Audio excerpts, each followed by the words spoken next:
अब तो पूरा उजाला चाहिए।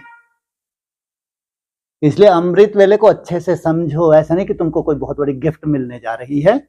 अमृत वेले तुम्हारे जो मेहनत जो कर रहे हो, क्या हो जाना चाहिए? तुम्हारी मेहनत में तुमको मदद की महसूसता हो। अगर भगवान ने प्रॉमिस किया है कि अमृत वेला मैं खास मीटिंग करता हूं बच्चों के लिए, 3 बजे वालों को नहीं बोला, 3-4 बजे मीटिंग ना हो, तो लास्ट वाले हैं बेचारे। 1 बजे से मीटिंग शुरू की, अब तुम 1 बजे उठे हो, पहले तुम, है ना, फिर 2 बजे, फिर 3 बजे, फिर तो लात मारते हैं भक्ति मार्ग मुर्दाबाद, कोई रिलेशन नहीं। ज्यादा से ज्यादा मीटिंग कितने बजे तक चलती होगी? इनसे मिलो और 3 बजे उठे हैं, उनके साथ कोई मीटिंग ही नहीं हो पाई अरे 3 घंटा 45 मिनट तो मीटिंग, कौन सा थक रहे हैं वो, मीटिंग में कौन सा बतियाना पड़ रहा है उनको, है ना।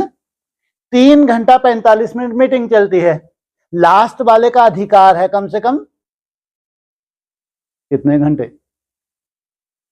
3 बजे से लेके 4:45, 1 घंटा 45 मिनट, इतना तो कम से कम उसका अधिकार है। इसने हिम्मत की है रखने की। 3:30 वाला नहीं है, मरने वाला नहीं है। 4 बजे वाले तो प्रजा क्वालिटी चाहिए। किसका, कितनी कैटेगरी की? लाख कोशिश करने के बाद अगर तुमको सफलता नहीं मिले, अपने को सर्टिफिकेट दो कि हम 4 कैटेगरी की प्रजा आने वाली है।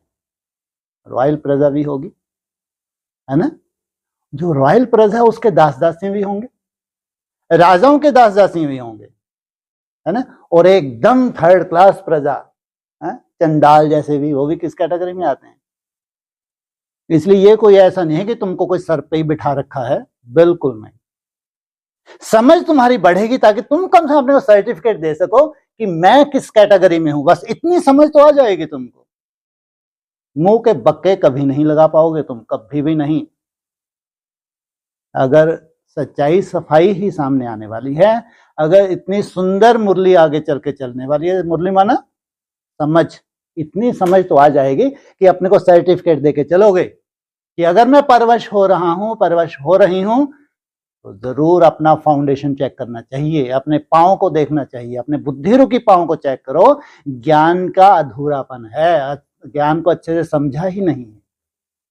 इसलिए कहते हैं 10 साल के बाद हमको समझ आई, तो क्या समझ आई? सब तैयारी हो गई, मस्त तैयारी हो गई। उद्घाटन होने जा रहा है किसका? किसका? म्यूजियम का उद्घाटन होने जा रहा है। अब तुम पीछे बैठ के ताली बजाओ, क्या करो? है पीछे बैठ के ताली बजाओ, आगे बैठने का भी चांस नहीं है। आगे भी जगह किन्होंने ले ली है, वो 10%। ऐसा ना हो, इसलिए 1 तो बजेगा ही बजेगा।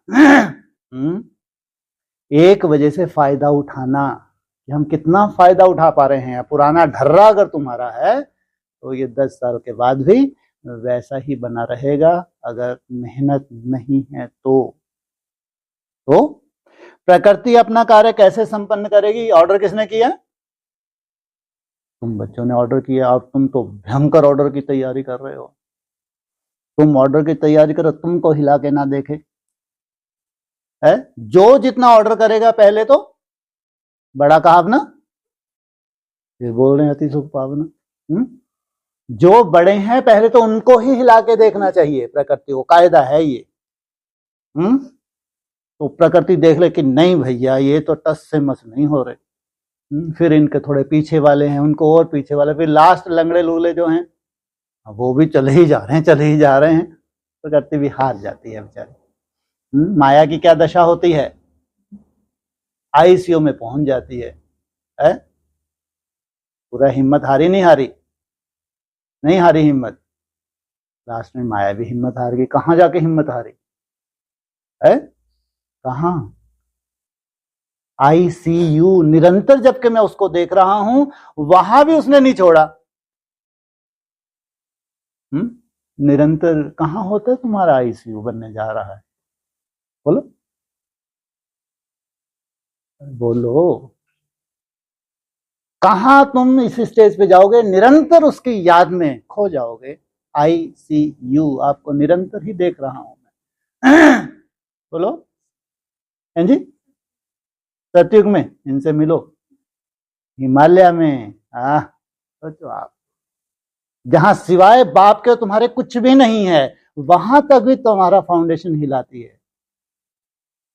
तो तुम तो सोच भी ना सको कि यहां तक भी फाउंडेशन हिलाता है, और इतना भयंकर कि तुम तो आउट ही हो जाओ। ऐरा गैरा नत्थू खैरा तो उस चोटी पे पहुंच भी ना सके, थोड़े से थपाड़े में तुमको उल्टा टांग दे, थोड़े से थपाड़े में। लास्ट में माया जो आईसीयू में तो भर्ती हुई थी ना, तभी तो हिम्मत हारी थी उसने कि अब अब तो भैया अपन गए, अब नहीं इनके ऊपर कुछ चलती। ये नहीं सोचना कि हिमालय चले गए तो बस हो गया काम, है हिमालय में भी है, वो सब पेपर हैं जो तुम्हारे यहाँ हैं। उसमें बड़े से बड़ा पेपर होता है कर्म भोग का। कौन सा पेपर होता है? या तो तुम अपनी हड्डी हड्डी दे दो, बहुत ही बड़े पहलवान हो, है? तो नहीं तो कोई ना कोई तुम्हारा रहा कर्म भोग, जिसको कोई देख ही नहीं सकता सिवाय बाप और तुम्हारे, चिल्लाते रहो बैठ के। कोई नहीं छूट सकता, अगर छूट सकते हैं तो तुम्हारी पावरफुल मनसा के द्वारा छूट सकते हो, अदरवाइज कोई लेना देना नहीं, तुम्हारे कर्म भोग है, तुमको ही भोगने हैं, क्योंकि अंतिम समय है। कहीं का भी रहा हुआ, इसलिए बार बार याद दिलाते हैं, साकार मुरली का पॉइंट याद दिलाते हैं।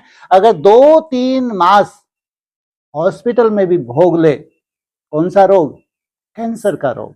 बहुत भाग्यशाली है कि धर्मराज की सजाएं इसको ना खानी पड़े। सोचो, कोई चाहेगा कि कैंसर का रोग होके हम शरीर छोड़े, लेकिन बाबा कह रहे हैं वो भाग्यशाली है। धर्मराजपुरी जब बनेगी, सूक्ष्म वतन की जब ये पूरी बनेगी, उसमें जो सजाओं का प्रावधान है वो है ही, उसको कोई टाल नहीं सकता। इसलिए कहते हैं ये अंतिम जन्म है, अंतिम। वो इतनी समझ तुमको आ जाए, इतनी समझ आ जाए, समय की एक्यूरेट पहचान तुमको मिल जाए। इसलिए भक्ति मार्ग वाला अमृत वेला नहीं है, एक तो बजेगा ही बजेगा। और अवस्थाएं जंप लेंगी ही लेंगी, ऊपर तुमको जाना ही जाना है, नीचे आना ही नहीं है, लेकिन भक्ति मार्ग की तरह नहीं, समझदार बन के, ज्ञानी तो आत्मा बन के। नहीं तो बार बार कहते हैं समय नाजुक है, नाजुक नहीं बहुत नाजुक। जितना बीज अवस्था में टिक रहे हैं उतना ही भयंकर हलचल, भयंकर, छोटी मोटी नहीं, पूरे वर्ल्ड में भयंकर हलचल का समय है। तो प्रकृति अपना कार्य कैसे संपन्न करेगी? बाप कहते हैं कि अब तो चाहे प्रकृति की हलचल हो, चाहे माया भिन्न भिन्न रॉयल रूप से हिलाने वाली हो, लेकिन बच्चे सदा साक्षी दृष्टा की आराम की सीट पर सेट रहो। बच्चों की बात कही, कच्चों की नहीं। साक्षी बोला, साक्षी, तब आराम है। अगर साक्षी दृष्टा नहीं है तो आराम नहीं है, बेआरामी होती रहेगी और भगवान को कोई लेना देने। बार बार कहता हूं, साक्षी जितना भगवान है ना, उतना ही तुम साक्षी बनोगे जितना बाप समान बनोगे। ये बड़ी आफत है। जितना बाप समान बनते जाओगे उतना ही क्या होगा? साक्षी दृष्टा की स्टेज में जाओगे तुम। इसलिए हिसाब किताब, योग बल से हिसाब किताब चुकतू होते हैं। बीज रूप अवस्था जो थोड़ा थोड़ा निसंकल्प हो रहे से तीव्र गति से हिसाब किताब चुकतू होते हैं। ये ज्वाला स्वरूप अवस्था बोली है व्यक्तवाणियों में कि हमारा जो जटिल मन है, उस मन को कंट्रोल कर लेना। मन इतना पावरफुल हो जाए कि पूरी तरह से तुम्हारी मदद करने लगे, टोटली भक्ति मार्ग तुम्हारा छूट जाए, इतना पावरफुल बन जाए कि जन्म जन्मांतर के लिए सुखदायी बन जाए। इतना सुख तुमको दे, इतनी सुंदर शूटिंग तुम्हारी यहां हो जाए कि जन्म जन्मांतर के लिए वो शूटिंग तुम्हारी, वो संस्कार तुम्हारा, वो मन बुद्धि का संस्कार कहां बन गया? यहां राजयोग में बन गया। तो साक्षी दृष्टा की आराम की सीट पर सेट रहो। कभी सेट कभी अपसेट, यह खेल बहुत खेला क्या?